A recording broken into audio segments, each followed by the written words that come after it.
Astral Ascent is the second indie title coming from the developers Hibernian Workshop, with their first title being Dark Devotion, which is a game that we're going to be checking out dangerously soon. Shout out to the public gamers because Astral Ascent was crowdfunded via Kickstarter and was able to raise their goal of 300,000 euros, which is equivalent to $34,690. According to the Kickstarter, this was accomplished in just 36 hours. Maple Whispering and Limited Run Games will come in and serve as the game publishers as well. Maple Whispering published quite a few titles, some of which are familiar to us, but we'll get around to playing and reviewing those. Titles like Cloudpunk,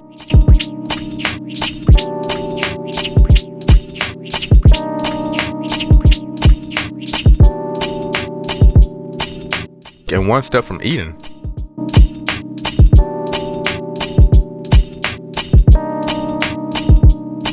Limited Run Games, on the other hand, is an infamous entity whose specialty lies within the distribution of games, and also, if not more interestingly enough, they create and reserve games via moving away from the digital form and creating hard physical copies of games for gamers to collect. At the moment, Hibernian Workshop is working on their third game entitled Fallen Fates. From what we have seen so far, it looks like the developers are taking what they have mastered and just, well, taking it to the next level. The action looks amazing and the visuals looks as if it's within the same vein as the game that we'll be reviewing today.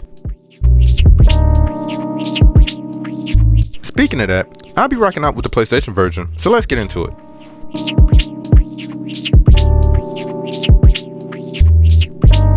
The story of Astral Ascent is essentially about these warriors who are trying to liberate the remains of various worlds from the tyrannical grip of a person who goes by the name of the Master. This guy has a very insatiable hunger for conquest and dominating worlds as a way of expanding his rule, and probably just for fun.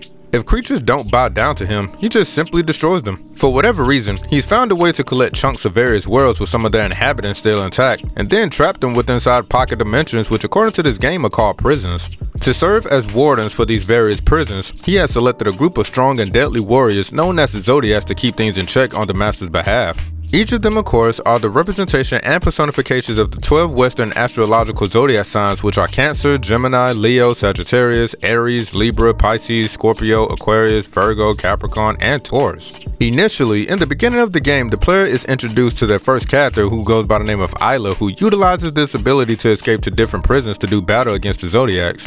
But the player will soon come to discover that she is not alone in this endeavor. Accompanying her are other warriors as well, and some friends that will help aid in the warrior's journey. So with attempt after attempt, these warriors must battle again and again until inevitably they defeat the Zodiac guards and the Master.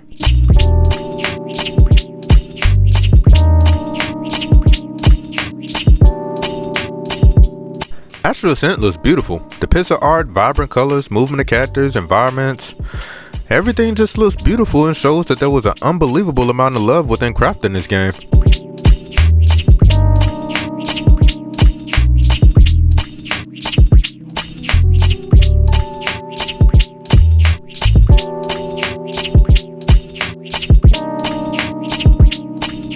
Let's talk about the character designs. Each of the 12 Zodiacs look unique and embodies characteristics and appearance that properly depicts the Zodiac's description, such as their respective elemental representation. For example, Aries is the Zodiac that has the element of fire, so in this game, to keep up with the consistency, he is depicted as a hot-headed battle maniac who utilizes brute force and, of course, fire. Speaking of the character designs, I love the cinematic intro cutscenes that presents the characters to the player, hyping up the inevitable battle. Next, I want to talk about the majestic and level of detail within the various environments. And yeah, I know I just keep saying it, but look at it, it looks beautiful. I can't forget the first moments I arrived at the hub world. I definitely needed time to take in the surroundings. The lighting coming from the illuminating rays from what I would believe to be this world's sun, the small wind emulating the constant gust of winds, the unique characters that look like it came out of a children's book, some human and some, well, anthropomorphic I guess you could say. And as I said before, how smooth the character that you play as move around. Alexandria is the name of the person responsible for this pixel masterpiece and serves as the art director and animator over there at Hibernian Workshop. Another artist that goes by the name of Boel Orino is the person that created and illustrated the character concepts, which you pretty much see throughout the promotion and character bios. He is pretty awesome and definitely has a unique style. You can check him out in some of his works. I'll provide links in the description where you can go and follow and see for yourself. But to put it plain and simple, this game is beautiful.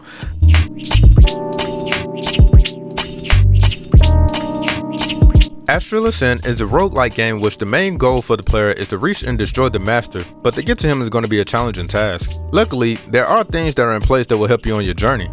But first, let's start off with the basics, which is essentially how you will be able to defend yourself from the enemies and pretty much stay alive during each run. There are multiple characters that you can pick from, and some of them that you can unlock, but they all follow this similar blueprint with their own very unique way of doing things. So let's start off with the movement. Every character has the ability to move right or left across this 2D plane by either walking or doing a quick dash. You can also become airborne by jumping and also doing a double jump. When traversing in different environments, the player can also utilize such knowledge in combination to get around better.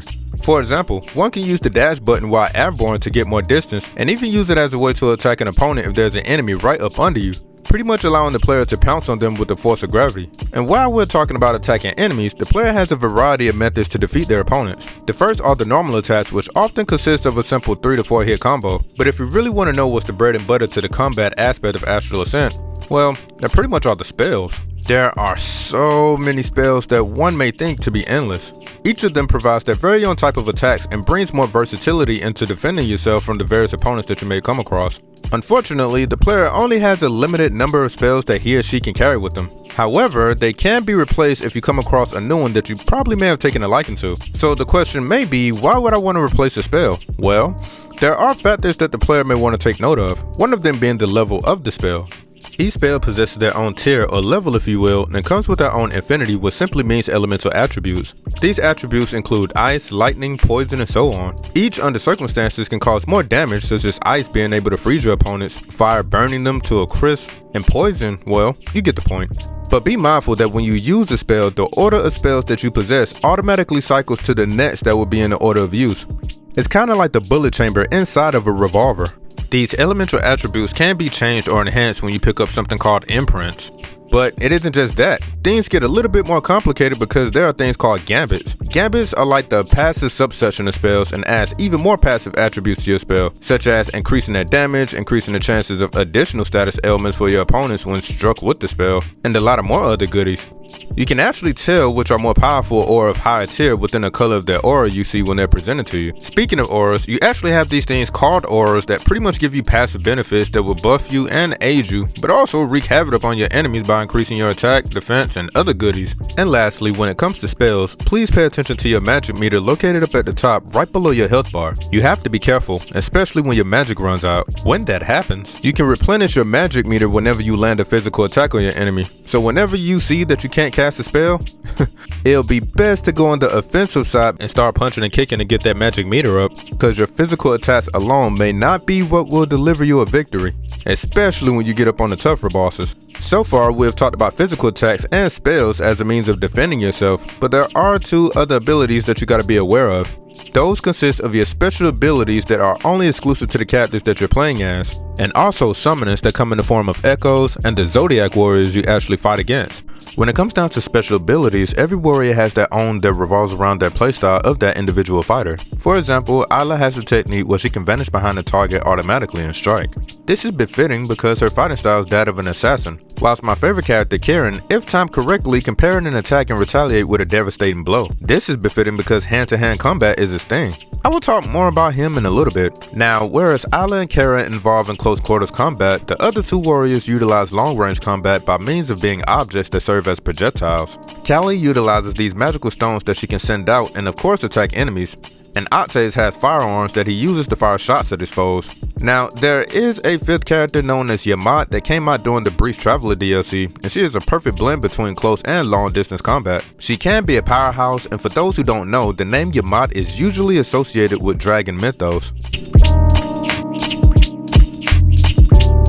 The last two things I want to talk about are echoes and summonings. Echoes will call upon an ally who will make their brief cameos while supporting you in many ways, from attacking your enemies with a powerful attack, one-shot and mark enemies, attacking powerful opponents before the battle begins, or even bringing you back from the brink of death. Echoes definitely come in handy, and you can have multiple echoes at once ready to go that can cause some serious mayhem. You will be able to find these in Pacific rooms. There you will have your choice of many.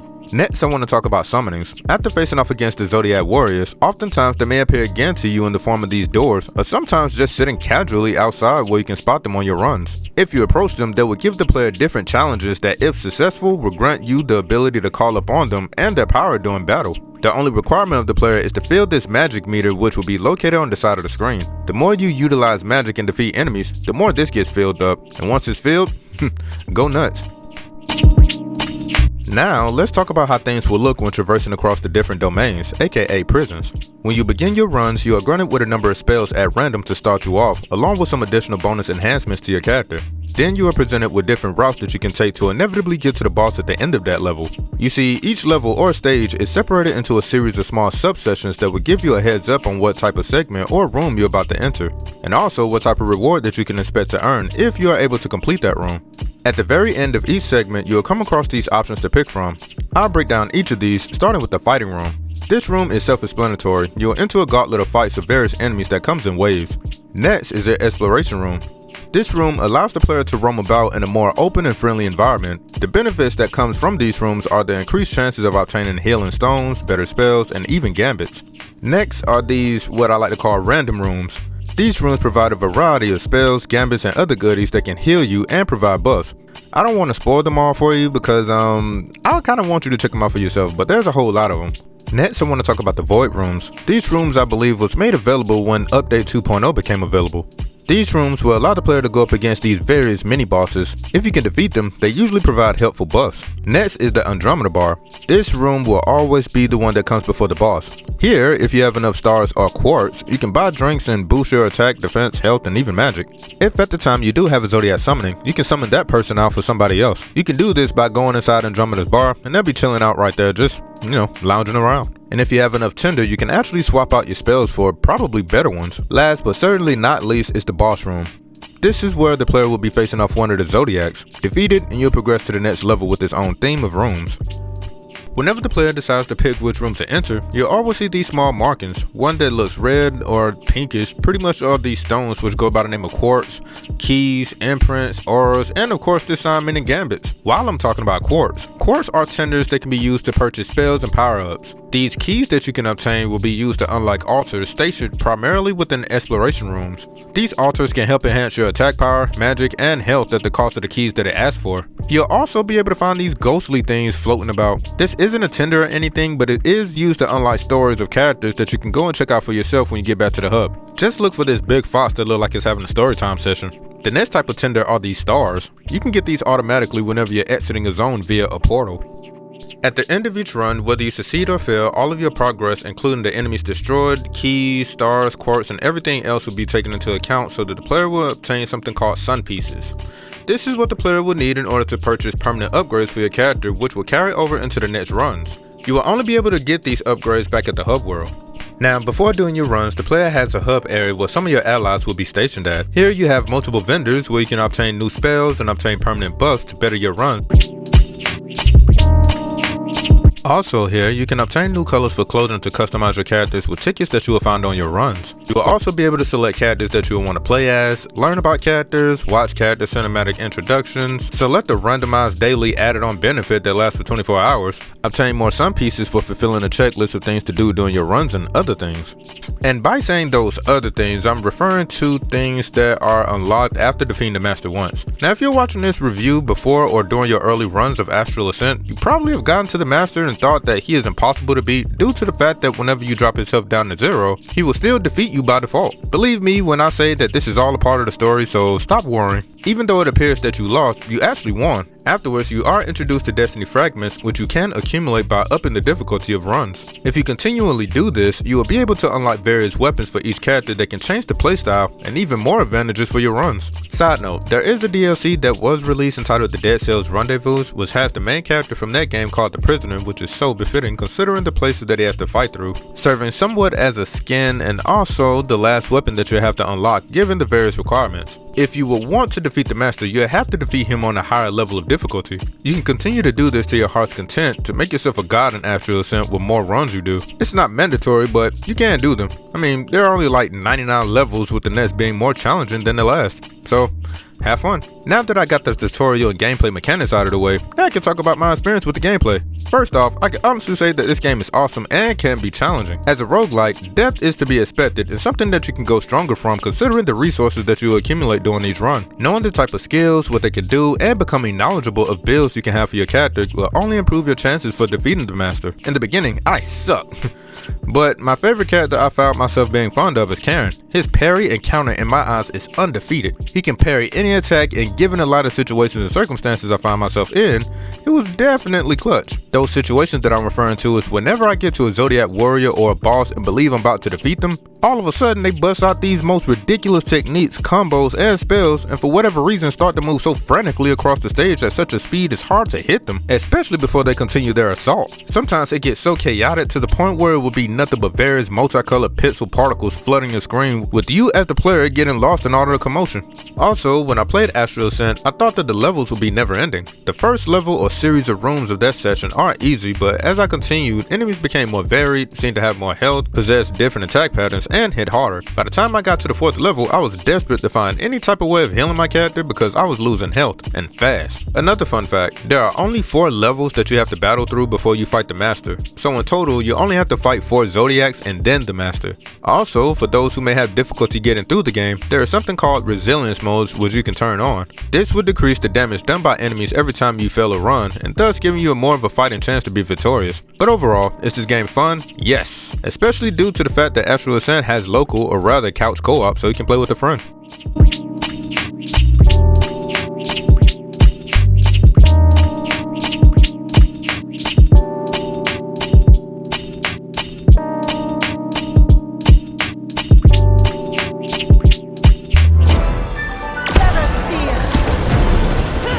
This game sounds great. The different chimes and impacts of spells and physical attacks can be heard and felt.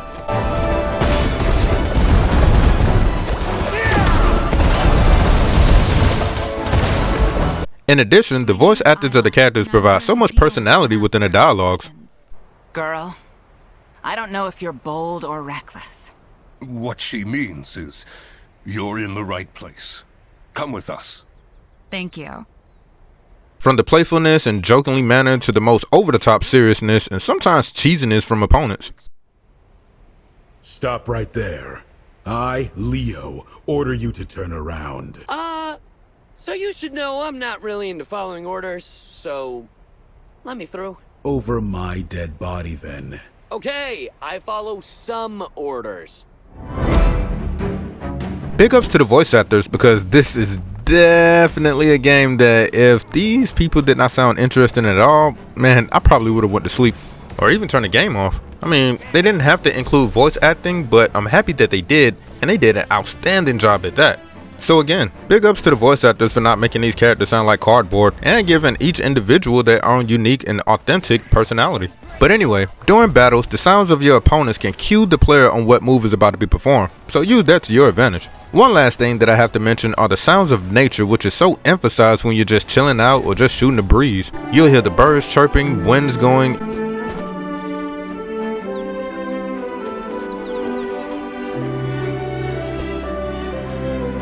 and of course, when you get into battles and start performing spells, things will sound like you just got hit by a truck as to how impactful these things sound.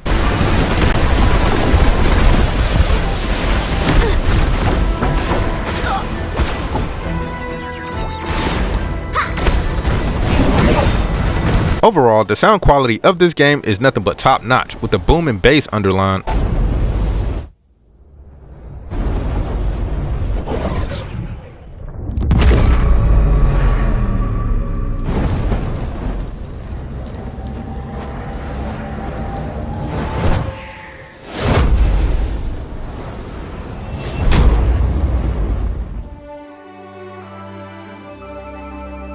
The music for Astral Ascent was done by Del North, the music composer and instrumentalist who has done works for other indie titles like Wizard of Legend and Sparklight to name a few. In Astral Ascent, Mr. North provides some of the most beautiful and grandiose offerings to the ear. effectively setting the atmosphere and marriage with the visuals the player will explore. All of this is expressed the moment you boot up the game. The forever soft, gentle, and yet bold sounds coming from the string instruments, along with the movement of such melodies, sounds like something that will come from a fairy tale or a beloved Disney cartoon. All of this can be heard just in the first few moments of the game and original soundtrack, but just like the OST as the player progresses through the game, the music diversifies itself in providing moments where the tempo is sped up with more percussions added to it just to insinuate the feeling of unease and urgency. This is for the moments where more than likely a battle is going to be taking place. This can be heard within the tracks that possess the name Fragment Plains, Red Barrens, Cora Apelago, and Crimson Heights, which are actually the names of the main 4 prisons the character will be working their way through, along with the battle against the Master, of course. One of my favorite songs within the game comes from whenever I reach Andromeda's bar. The loud and elegant piano just makes it seem like a nice sunny day. No more pain. Good to see you. But overall, the music is awesome. I'll provide links as always where you can give the OST a listening for yourself, and where you can follow Dave Nord via his socials. All of this will be in the description below. I mean it.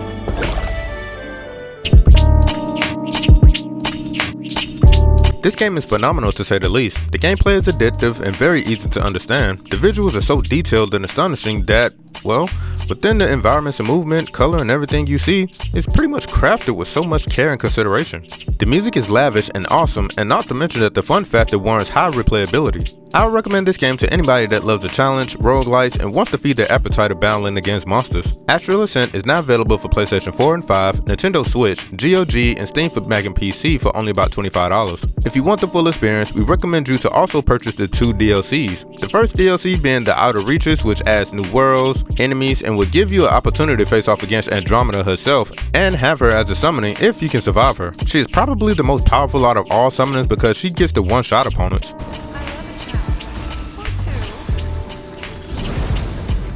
And also the second DLC entitled The Breach Traveler, which lets you play as Yamat. Links will be in the description below, so you can go ahead and buy a copy if you want. Fun fact, an update was released called the Burson's Reinforcement, and for those who don't know who the Bursons are, they are a family of warriors that comes from the indie game Children of Mortar. We did a review of this game that you can check out on your spare time. Link will be in the description. What we enjoy and really appreciate is how each family member was translated well from that game into Astral Ascent. Here, the Bursons are pretty much just serving as extra echoes that you can obtain, each bringing their own signature moves and techniques. We love it when indie titles collaborate with each other, and this will be the second time that this happens with Astral Ascent. So, kudos. Just wanted to say that. And until next time, peace y'all. And don't forget to like and subscribe. Hit up that notification bell, and I gotta go.